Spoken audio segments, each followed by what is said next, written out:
Ano kaya ginagawa nito?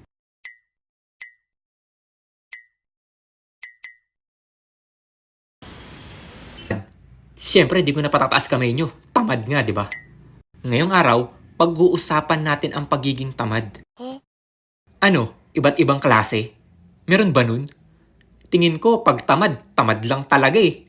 Wala nang klase-klase. Basta tamad, tamad na yun. Sinearch ko pa sa Google kung ano ba talaga ang ibig sabihin ng tamad.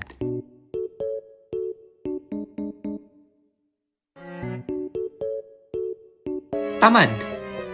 Lazy. Idle. Indolent.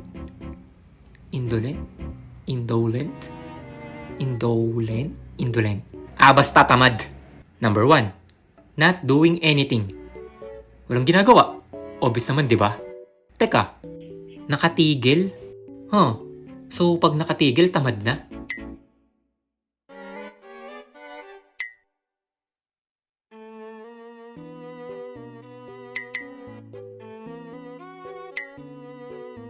Tamad ako eh.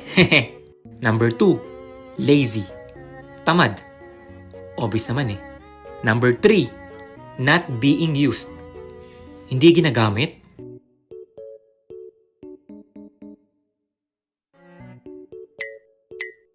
Ka pa pinapalo tong baby na to Bakit ayaw umiyak? Hassle ka naman, Dok. Kakalabas ko lang, paiiyakin mo agad ako. Nakakatamad eh. What?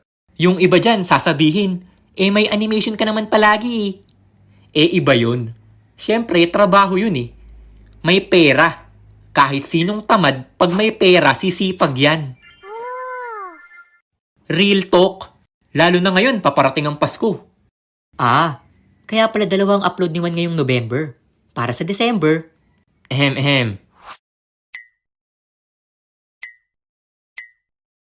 Dakin para sumunod. Kahit nga inuutusan ako umaandar pa rin yung pagiging tamad ko. Juan?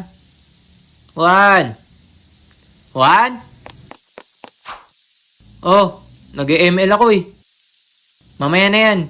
Bili ka nga soft drinks doon, kakain na tayo.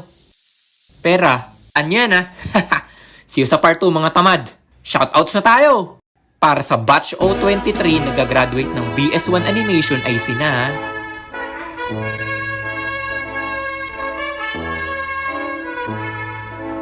At thank you din sa mga fan arts na to.